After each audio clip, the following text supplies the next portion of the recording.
Hey, Jay. How's it going, man? You good? It's good. It's good. We got Theresa Lola, who's coming in to join us. She's a great poet. I got to gig with her a bit over the summer, and her poems, I think, go down really well in schools. So this collection is Ceremony for the Nameless. It's her second collection. It's published by Penguin. Jay and I each got a copy. Yeah. We're looking forward to talking to her about it today. You've been away on a ski trip. Well, I tried to do some snowboarding, made it a day and a half before absolutely annihilating both of my shoulders and just having just things that hang from the side of my body for the best part of a week, to be fair. So those of you who are listening, Jay has had like a bit of a skiing accident. Yeah. It's hard to feel sorry for someone with a skiing accident because it immediately suggests a level of affluence straight off the bat. School But trip, it's a not my school trip. choice. Yeah, school trip. Yeah. I've just dealt with like kids all week taking the mick out of me for not being able to like lift things up properly. Although what did happen, I took the book that we're talking about today. Yeah. And I was reading it during the week, and obviously kids are nosy, so they was like, "Sir, why are you reading a book and not on TikTok?" And then they got interested in the book and was reading little bits from the book as well, which is not what I expected to happen. Yeah, this that's week, great. This last week away, but it was really interesting as well. And actually, I think maybe you'd feel the same way. There's quite a few poems in here. As someone who works with secondary school students, really useful poems for the classroom. I really loved it, and I think it brought up loads of stuff that I ended up speaking to my mum about when I was like speaking to like family members about and speaking to cousins about and stuff like that, about naming and names that are used. We wear a lot of names, don't we? Because we both work with kids. We get called Sir a lot. Sometimes get called Miss, and then they're really embarrassed. I've had mum. I've had mum a couple of times. Yeah, I've had mum a couple of times. And I think names are such a good thing to go into because everyone wears many names, but they're kind of like a contract, aren't they? It's very rare to get to name yourself. They're kind of created through all these different relationships we have as well. And so maybe you're listening to this and you're thinking about some of the names that you've worn or you still wear. I think it's quite funny to kind of list them out maybe and think about them. An exercise we used to do with students, and I thought it was a pretty simple exercise, but actually it's quite challenging, is to use your name as a haiku and kind of try and write something, but every line you have to share something that people don't know about you. Or like something that's unusual and interesting. I thought it'd be a very kind of simple exercise, but actually it does challenge you to think quite a bit as you're kind of digging into it. Maybe we could start with a poem from a listener before Theresa gets here. So here's a piece from a poet with a name that I love. We've got James Domestic.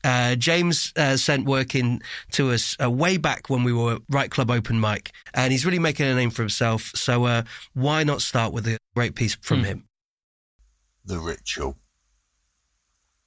The deep black, lightly padded blindfold was placed solemnly over Barry's eyes. A hand from each side led him down a hallway. It was too late to back out now. The creak of a heavy-sounding door heralded his entrance into the sacred space. The ritual had begun. The air was bristling with tobacco fumes and some rancid-smelling aftershave that made his masked eyes dampen. A deep, resonant humming swelled around him and was cut dead at its crescendo. The questions were fired at him in unrelenting batteries. He'd been trying to cram in all the relevant information for weeks. Much of it made little sense to Barry, but he guessed it was the feat of recall that was important to his interrogators.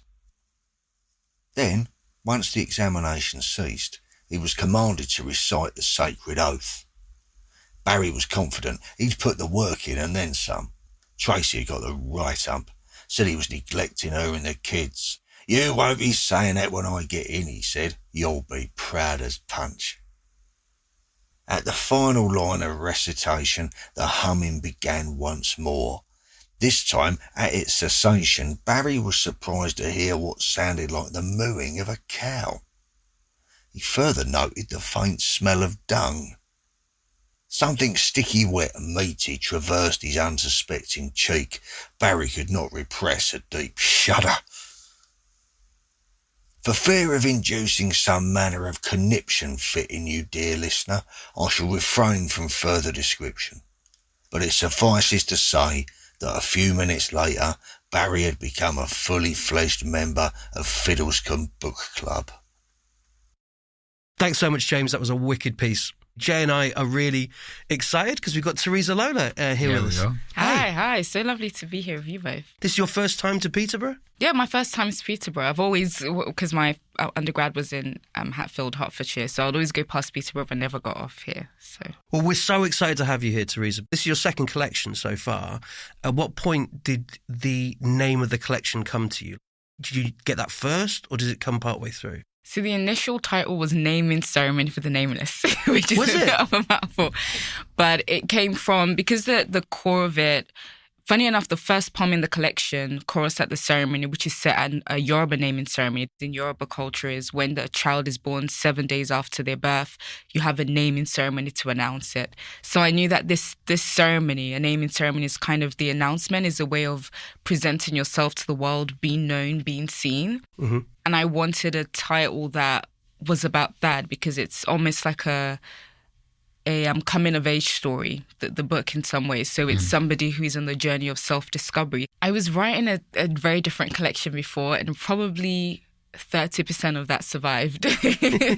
I knew that I wanted a collection that focused on one thing. I've always loved fiction, novels, films that kind of are studying one element, one idea on things. So those are the kind of collections I've been interested in writing. And when that collection the manuscript just wasn't working, the one poem that I really loved was a poem titled My Name Is My Home. Yeah. And that was just a poem I couldn't let go of. I felt like there was an urgency in there. There were a lot of questions in there. There was curiosity. And my name is something that I'd been thinking about, especially at that time. I was getting married and I was about to change my name, and we sent out the invitations. People were like, who is this person? Because I used my Yoruba name. So it's something that I'd been thinking about, and I knew, okay, there's something in here, and it goes beyond me. It's something that I goes beyond like the cultural significance of names, but it's something that everyone can relate to, and we've used throughout time. I ended up speaking to my mum because she named me. I've got two younger brothers, and she named us all very English names like Jay, Josh, and Sam. And like she was saying, like the reason for that is she wanted us to be able to get job interviews. Wow. And I was like, yeah, but Mum, if they're racist and they see the rest of my name or see me in person, they're still not going to give me the job. And I remember I was probably about 14, and it was then when I started thinking about like power of names and like this whole thing, because like in Asian culture as well, like names have got such a significance and such importance and stuff like that.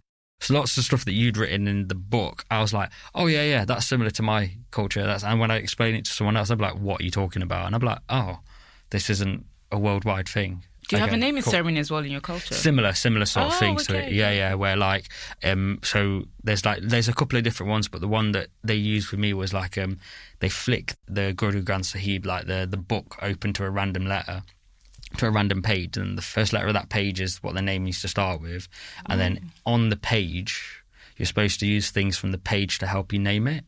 But my name led to a 3-week argument between my grandma and my mum about what to call me, and my mum just went, fine, he's just going to be called Jay, we're just going to use the one letter, because my grandma was like, I want him to be called this, and mum was like, no, I'm not doing it, and it led to this whole big like debate thing. But everyone I've explained that to people, they're like, what do you mean that's how you pick your name? And I was like, is that not how all of you pick your names? And they was like, no. I was like, oh, okay. But I find that it's not means the process, but it's also how it brings people together. Yeah. Like with us, it's that your grandparents contribute a name, a family friend, auntie. It's just these things that just tie you together. There's the poem as well when you're meeting with your auntie and you call her by her first name instead of like auntie, and the kind of the impact of that as well. I've not had a naming ceremony, but like even someone who hasn't had that, like we all carry so many names. I mean, Sir, you get called Sir all the time, right? As a teacher, Jay, you get nicknames at school. And even now with my wife, like I get called hubby, which I think is probably really obnoxious to anyone else. These things really matter. Did the poem with your aunt, did that happen or? That actually happened. Something I've been really thinking about is how we're always shifting identities depending on who we're with. So you get called hubby, but in another space you're Sir, in another place you're Mark. And that's kind of how there's this cultural shifts, especially as a British Nigerian, is, when I'm with my family, I'm Fumi, I'm my Yoruba name. But then there are other spaces where it's like you just don't want you just don't want your names to be butchered. You don't want to have to explain, so you just go by Theresa. So you almost like shape your identity around your names. But when you're someone you're an immigrant in a country, there's still certain expectations with names because there's a way in which we view and uphold names in our culture. So if someone's older than you, you call them auntie, you call them uncle. You're constantly using names as a way to interact with people, as a way to shape your existence in relationships with people, but also as a way to position how you want to be perceived as well. Because you can meet people and just, I can meet somebody who is African and just call them by their first name, and they will assume, oh, they don't really understand the significance, the cultural significance, and just kind of let that go. So the way they interact with you is very different. But I meet an older person and I call them auntie. And there's immediately this thing of, okay, we understand ourselves on a different level.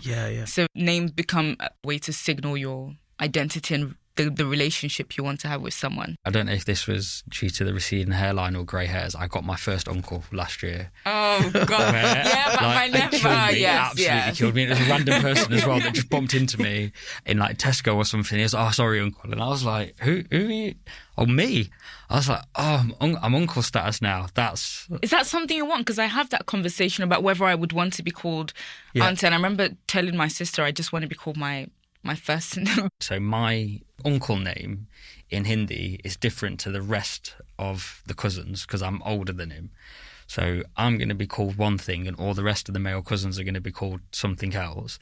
And he was like, do you want to be called that? And I was like, I don't know, man. Like, this was just after I'd been called uncle myself. So I was like going, oh, that makes me feel like I'm proper old. But actually, I'm not. And I am actually older than all of you. So I probably should be called Chacha or Daya or whatever it's going to be called. And it took me ages to like sit in it and be like, is that what I want? And I was like, yeah, it is actually. Like, I quite like that idea for it. But also, like you said, I don't. But where do you think that tension came from? Do you think it's partly been here in Britain where you're in a lot of spaces where people call those who are older than them by their first names? See, I think it's to do with my grandparents because they were very much like, if I'd meet someone that I didn't know, they'd be like, this is uncle, it's respect, blah, blah, blah. Even down to the point like my granddad would sometimes get me to touch people's feet when I met them for the first time out of respect, but wouldn't explain it to me. And I'd just do as I'm told kind of thing where I'd just be like, yeah, okay, cool, I know I need to do that and do that. But I think growing up, like you said, in more of a bit of a Western world where you're kind of understanding other bits, you start making your own decisions with it. So like I said to my cousin, if your cousin wants to call me Jay, I'm not bothered, but if he also wants to call me uncle or Chacha or Daya, I'm also not bothered. There's all those shifts, like that's the for me, it's the shifts. Like I meet an older person, I'm like, I don't know if I'm supposed to relate to you as auntie, I'm not supposed to relate. It's that was it. It was one of my favourite poems. That was like having been there and done that so many times. I really rated that. One of the things I think names wise, I get so used to hearing my name as a full name now from people, like Mark Grist or whatever, and I've never really had to listen to the last half of it. It's normally just been like my first name. But I don't know, because when I go into schools and I visit really small kids, and they go, hi, Mark Grist, and I'm like, like suddenly my name has become like a completely different sound, and I don't think they even put a gap between the Mark. I'm just Mark Grist now. Like that's the whole name. But do you ever find it weird when people say your full name, like as an artist? I went to a really white school and there was like 7 brown kids in the entire school, and all the kids thought my full name was just funny. So I got called Jay Singh Sandhu for my entire time at school. My name's one letter, and they was like, no, you're Jay Singh Sandhu. That was my entire name for like 4 years. So I'm so used to being called. Like now when I just get called Jay Sandhu, I'm like, there's a beat missing in the middle of that. I'm not used to it. I don't mind being called Theresa Lola. I think I like it. Maybe it's because the name I gave myself, because Lola is in my actual surname. Okay, yeah. I created it in mind so that it would be something that can just flow from the tongue. But I guess when you become like Madonna status, then you go by first name. Until then, you have to hear Mark Grist. Do you have a favourite name that you've ever been called? Like, because I've had at primary school, I got called Cabbage Head for a while. Solid. Oh, you mean a favourite nickname? Yeah, anything. Oh gosh, are you about to? Is this going to turn into a therapy session? But when I was in secondary school, in Nigeria, I was called Chicken because I went to boarding school, and every weekend the hairdresser would come and plait your hair, whatever. But I did a hairstyle that looked like the what's the red thing with the chin? I know what you're what I'm talking talking about. Yeah. And I'm guessing it looked like that, or they realised it looked like that. It looked like that, their hairstyle. And so I walked past classroom and they would just do like the chicken noise. Brilliant. Yeah. Now it's funny, but I had to get used to being called chicken for like a full term. So. Oh. I think my favourite one, and it's not a good one, and it is slightly racist, but I got called Jasian for a while. Really? Yeah, like this was in amongst like the football lads, so it was like completely banterous, and it was okay. Like no one, and they didn't let anyone else say anything slightly. Like they'd start scraps in like clubs and stuff if someone was like racist to me. But I was like, bro, you called me Jasian for 3 years. I was like, yeah, but we're allowed. I was like, I don't know if you are allowed, but it's one of the ones that I was like, you've actually put some thought to it. Like there's thought to it, yeah. And yeah, I think that's been the favourite one that I've had. Yeah, I don't think it ever bothered me. Yeah, okay. Because it was like my best mates, and it was like a banterous thing. Like we was laughing about it, coming up with names for each other. I was involved in the creation of it, so I wasn't too bothered about it. It wasn't like an external thing that was shouted at me. We was like roasting each other kind of thing. Like you said, like the rap battle school, we was like taking the mick out of each other and taking the mick out of ourselves. And it'd come from that. And I think, like you said, because I'd kind of been part of the creation with it, I was like... So you trusted the intention? Yeah. Because when I was in secondary school, my Yoruba name is Fumi, this was before I switched to Theresa. There's a poem in there, someone calls me Fanny. Yeah. Because of how similar... But I knew it wasn't coming from a good place. And sometimes you find yourself trying to figure out when someone butchers your name or mixes it up and says, oh, what's the short form of that? I can just call you this. You never really know what place it's coming from. Yeah. And was that was true in the mispronunciation of your name? Yes, so someone actually called me Fanny in secondary school. But also at university when you... Oh, at university, yeah, my name was butchered also, came up, and just remember thinking, yeah, just Theresa would work. Because those are moments where, especially if it's been filmed and things like that, it almost takes away from... Because that's not you, especially in my culture where you're... And in general, your name is who you are. When someone mispronounces it, that's not you. You're not... You're Mark. Yeah, if it's pronounced a different way, that's no longer your name. We could have a poem from the collection at this point. Would that be... Yeah, sure. This poem is titled My Name is My Home, and it opens with a Yoruba proverb, Ile la n wo ki a to so mo lorúkọ, and it translates to, you do not name a child unless you know the condition of the home into which they are born. Every time someone mispronounces my name, they break its windows, dirty the floors, replace things, take things. In a secondary school in Bromley, my Yoruba name pronounced Fumi is bent into Funmi, and so are the house rules. They enter my name with a litter of confetti. In a different school, a girl calls me Fanny, claims it sounds similar. I don't resist. Watch her strip clothes from my room. Her small hands splinter my wardrobe back to a wooden idea. In another school, I remove the N in the spelling of my name, mistake what is subtle for what is silent, go by Fumi instead of Fumi. Then I remember what the letter N means to my skinfolk, the weapon-shaped word it carries. So I grab the N back and feel the roof inside my name reposition itself. At university, I switched to my middle name, but graduation reveals our full names, make sure our true selves are awarded. On this day, my full name, Olufumilola, meaning Olu, God, Fun, give, me, Ola, wealth, is twisted into Olufoni Ola by a lecturer.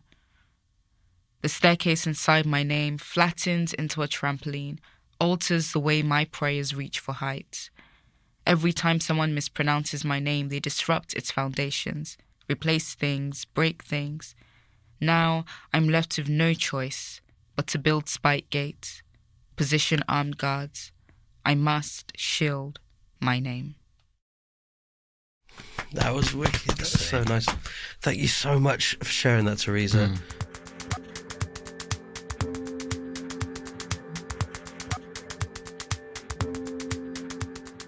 So have you guys heard about mouth shapes in terms of like... No, please explain. Like other languages, and I think Mark, you might have done like through like the rap scene and stuff like that. Yeah, a bit of stuff. When you're rapping like rappers I know who are like speed rappers, certain shapes, certain consonants and vowels make you make shapes with your mouth which don't link up very well when you're kind of like going fast. What's mad is I had this was like an ADHD rabbit hole I dived down. Like, different languages have very different shapes in the sounds that you make, and if you're trying to learn a language and you've never said those words, the muscles in your mouth don't do it. So really weirdly, there's some languages that are really horrible to learn the mouth shapes for. So like English isn't good, Japanese isn't good, and unless you've been like absorbing that info and saying words and stuff from that culture and language, you'll find it really difficult to say the words like how they're supposed to be said. And when you was reading your poem, I know this sounds a bit psychotic, but I'd really ended up taking like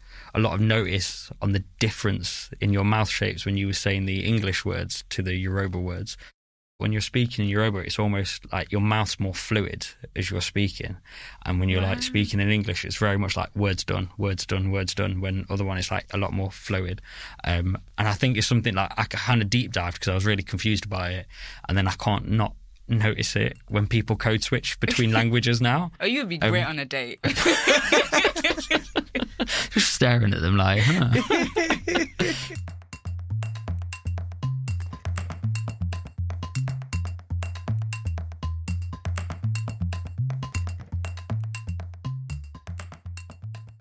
Either of you guys had like noticed or thought about, or like when you're speaking in two languages, like multiple languages, do you notice the switch in how your mouth is feeling? I've never thought about it that way. But like in Yoruba, for example, S is sh. It's pronounced that way, and G is g. Well, it's very different in English. So I know that it sounds different, but I haven't thought about the actual way my mouth is shaped. Because the only reason I started diving into it was when I've been like making music and I've done a line in English and then tried to do the next line in Punjabi and then done the next line back in English. When I see like artists that like Joy Crooks does it so well, where she just kind of like flicks in and out of like Bengali and English so fluidly, and I'm sat there going, how are you able to do that so comfortably? Theresa, putting together Ceremony for the Nameless, like working on this, have there been particularly any challenges that you've come across? Yeah, I mean, when you're putting together a body of work, it's a whole...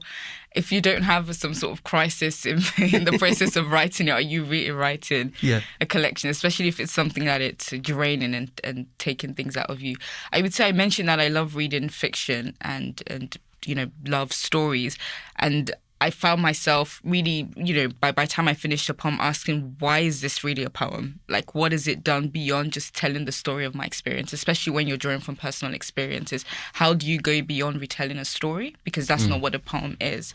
So I think that is the struggle I found, because I started off writing short stories. So it's what makes a poem? It's a tricky question, but how can I make it interesting? The poem is about the fragments of the ideas. It's about a vision that no one else has seen. The poet sees a vision no one else has experienced, about these weird perspectives, about those quiet moments that you can't see with the human eye. How do I want people to experience the poem beyond the story? Young people ask me this all the time when I'm working with them. What is a poem? Am I doing a poem right?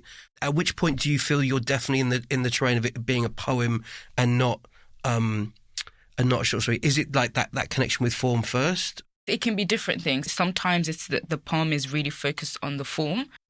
And by form, it's not necessarily formal like things or haiku or anything. It can be where you have the line break and you just want to disrupt the rhythm because the poem itself, there's a disruption that happens in there. So it's utilising that. That's kind of what sets poetry apart from short story or prose. Sometimes the form, sometimes it's the rhythm. So quite a few of the poems that I do use alliteration and assonance, because I was trying to tap into like the prosody of the Yoruba language. So using actual rhythm and repetition to maybe address things that were recurring in my mind, things that I couldn't let go of, my obsessions, or moving back to Nigeria and coming here and seeing those similarities between both cultures. So using rhythm and repetition of sound as a way to actually show repetition of experiences.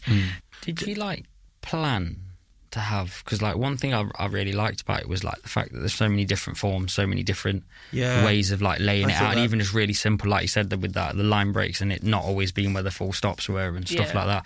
Some of the kids that I showed, just there was yeah, but that's not the end of a line. Why is the full stop not there? Now I was explaining these bits to them. So Jay, you shared this with your students? Yeah. Well, they just saw me reading it and was just, "What are you reading, sir? Why are you reading? Why aren't you on TikTok?" And I was like, "Well, you're allowed to read, like thingy."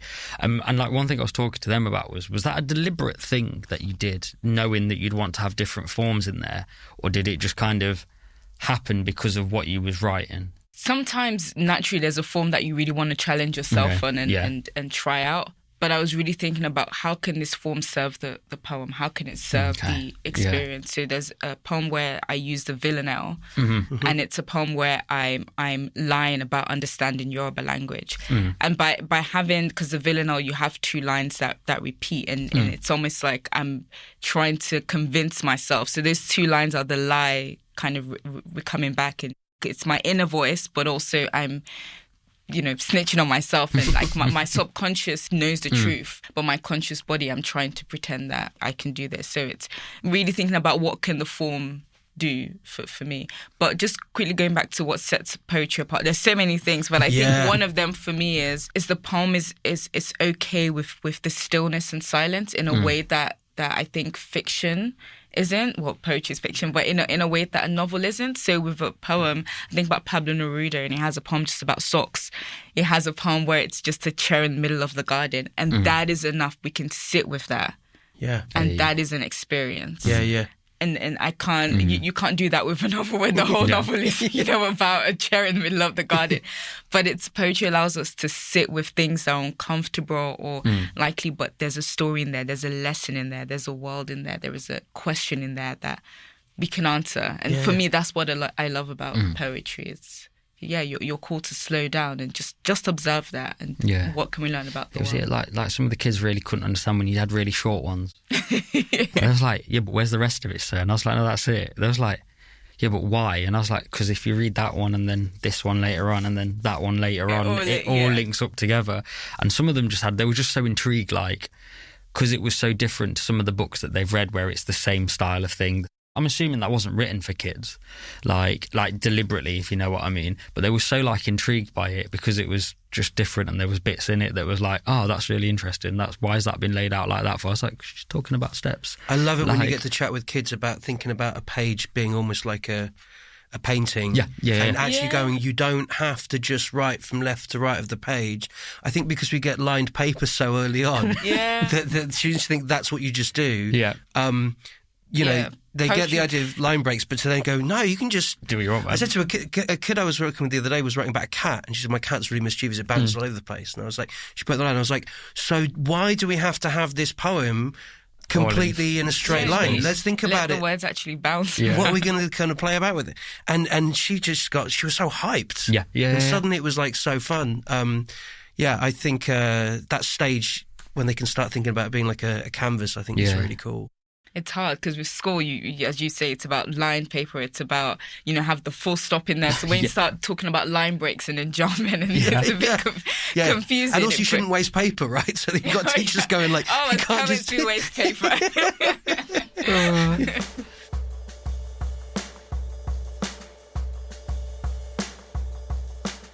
So we've just been chatting about that. What was it we started talking about? That your kids? As you mentioned earlier, I'm a teacher, and I was speaking to some kids about your book because they were just really intrigued the fact that I was reading and not watching TikTok. And they had a couple of questions that they wanted me to ask you, if you don't mind me asking. Sure, I would love to hear them. One of them was like, what's your favourite word? Like, do you have a favourite word in English or Yoruba? I don't have a favourite word. Do you not at all? No. Okay. That's an easy one then. It's just the worst thing as a poet to have a favourite word, because then you chuck it into every poem. True. And I just don't want to. That Fair would be play. my Achilles heel. Yeah. And then another kid asked, how did you learn? How do you know so many words? Do you know what? Everyone's different, but when I read a novel, I always have a little notebook or a notes app, and any word that I love or I'm not quite sure of, I write it in there. So I just have different folders, dictionary 1, dictionary 2. So it's my own dictionaries that I form. Oh, sick. And I write the definition of the word, and I also write the word in its context. So the sentence that that I saw, I write that sentence in there. So I learn the meaning of the word, but also the different ways writers have used it. That's mad. That's really cool. That's sick, yeah. That's how I remember. How long have you been doing that for? Definitely for a couple of years, yeah. I don't know. I don't know if other people do it, but that's what I think it's a good thing. I just think that's... And then sometimes just go over the folders and I just read the words to myself. Okay. No, I rate that. I love it, like, okay. I've never thought about that, but it makes so much sense. I know, remember when I was reading Akala's Natives, I had so many times I had to go off and research the word. And since then, I've forgotten some of them, so it would have made complete sense just to write it down because I was doing that anyway.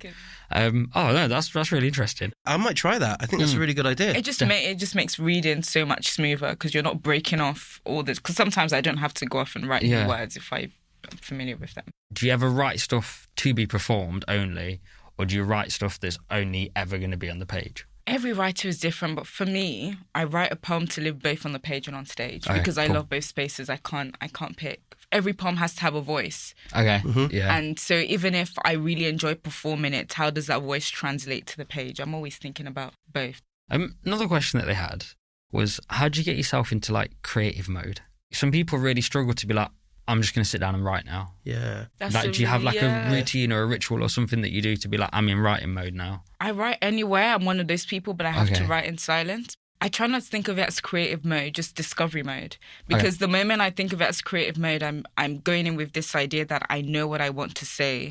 Okay. I'm the owner, I'm the master of all things. But especially with poetry, there's a level of being a passenger and just allowing the poem itself to reveal itself to you, to speak to you. So it's more, I go in ready to discover.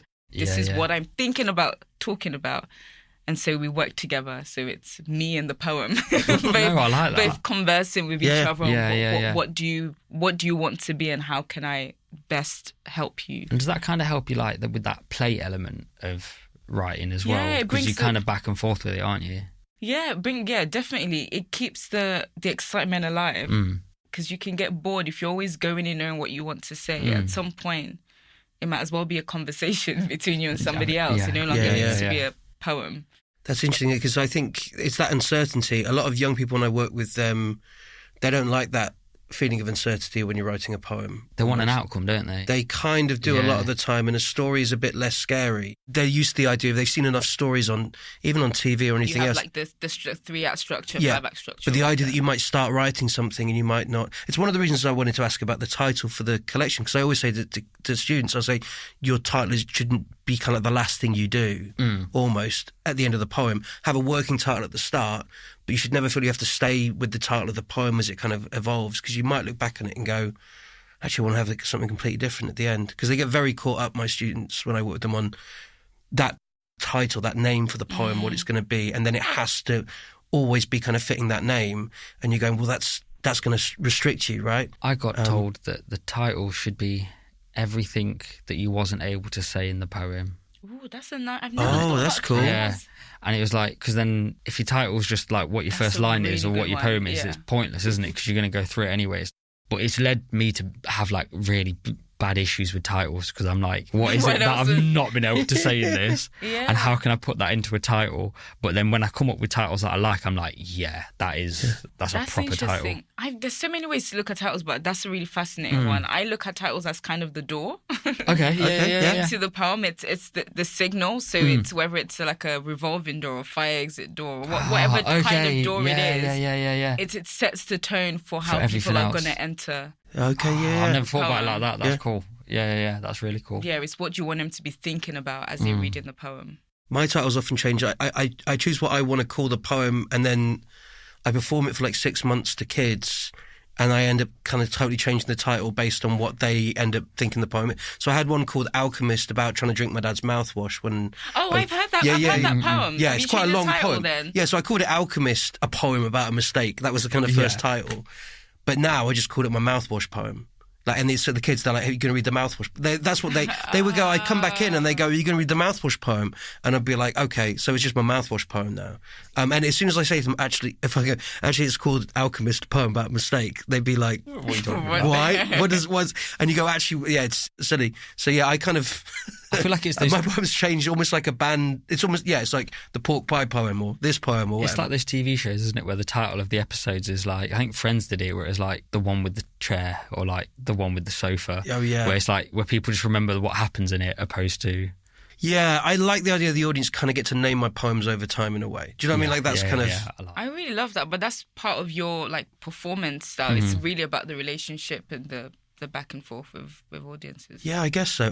It's funny, isn't it? I think maybe listening to this, you might find this. There are decisions that you've made about your titles or you do, and you don't even realise you've made a conscious decision, based upon your style and what you're doing. And I think straight away the three of us have talked about that, and we've each got a different, interesting way we look at the name of the poem, right? So maybe you've got an interesting way that you think about it as well. If you have, email us, let us know. We would love to hear how important is the title to you. What do you do with your titles? Is there anything strange that you've ever done with the title?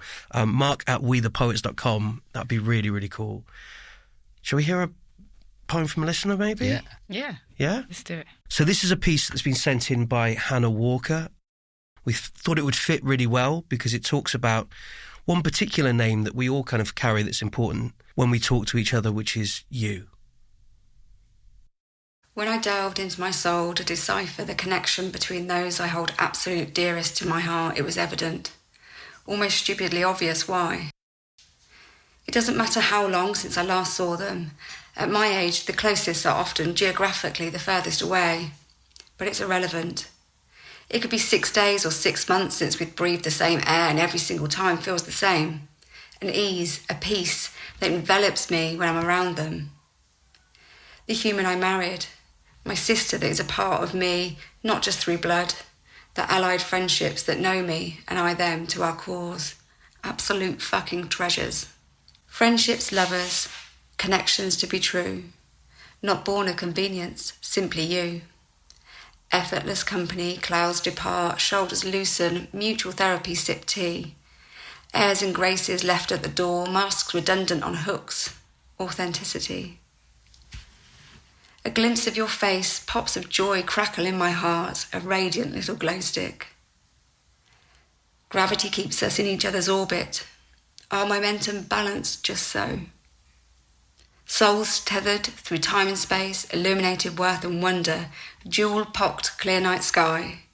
I want to be near you, not for what you can give, but for who you are. We are not transactional.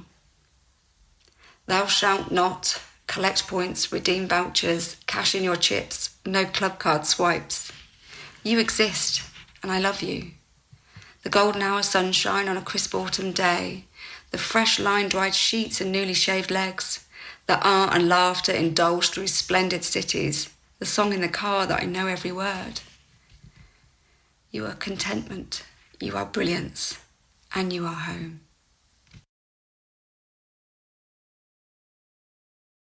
Thank you so much for sending that in to us, Hannah. We think it fits perfectly at this point. What did you think, Theresa? Did you enjoy it? I really did. I love that it was addressed to you, and there's this almost intimate address, but we weren't books, but also we were able to witness this, I guess, hard letter in some ways. So it was very well written and emotive. I like that sometimes that you can write a poem to someone else and you can then perform it to an audience that isn't that person.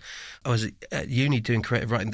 They called it you and I voice, and that kind of intimacy where the only pronouns you're going to use in a poem are like you and I, and how it can add a really interesting kind of texture. I think like the way that she paced it was very much in line with the actual poem as well. Like the bits where I felt it was getting quick, it almost felt like it was supposed to be like stressed and hurried a little bit, and then it was coming back out to be like calm and flowy again, and it kind of like kind of brought it back around to that kind of state of being like, I'm in control again now, and like that sort of thing. Yeah, it started off with I just really want to get this out there, like you're nervous about how the other person is going to react. But also what I loved in terms of rhythm was the actual words were used to either stretch time or condense time. So there was a line there about the closest friends are often the ones that are geographically furthest. And the use of that word geographically itself, it literally distances the friends from you. So I that for me was a standout sentence. Yeah. It's a beautiful piece. Thank you so much, Hannah, for sending it in. So, Theresa, what's next for you? Yes, I really enjoyed that traveling and meeting new audiences and seeing the different poems that resonate with people, often the ones that you don't expect. So I love talking to people and hearing their life stories, people telling me about their names and their experiences and and their relationships. I really enjoyed that. At the moment, so my book launch, I performed with musicians. So it was Afrobeat jazz musicians. And I brought the poem to life, not just performing, but also with music, because I mentioned that rhythm is really important for me. So that's what I'm interested in doing next, is bringing in music and seeing what new form the poem can take on when it's in conversation with an instrument. So that's kind of what's next. So one other thing, Theresa, how can people get hold of you if they want to follow your work? Yeah, I'm on all social media platforms at Theresa_Lola, and it's Theresa over H, so THERESA_Lola. Thank you so much for coming in, Theresa. Thank you. We really appreciate it. Just to say to everybody listening at home, it's a couple of things if you're listening. So first off, Jay and I would highly recommend you get a copy of Theresa Lola's Ceremony for the Nameless. We thoroughly enjoyed reading it. Jay's students really enjoyed reading it as well. When they were able to peer over his shoulder as he was going through it. It's a fantastic collection, and you should add it to your collection of poetry at home. The other thing, if you want to write something and send it to us, we would love to get more work over the course of this series, and we're trying to listen to each other on this series and take inspiration. And if there's something that Theresa has said today that has inspired you, just like it's inspired us, please think about writing a poem about it. Maybe you want to write a poem about your own name, or maybe a name that you've had at some point, whether it's a nickname at school or the different names that you've had. What would those people be like if they were to meet each other in a different room? Maybe you want to write about someone who's nameless, or an animal that's nameless, a creature that's never existed before, for some reason has never had a name. Maybe you could play around with that. But I think names for us can be really, really important, whether it's a title of a poem or our own names as artists, or even the label of poet like we were talking about last time. If you've got anything you'd like to share with us based on the chat today, send it through to mark@wethepoets.com. We will listen to every single piece, and we will really try and get as many pieces as we can onto the series.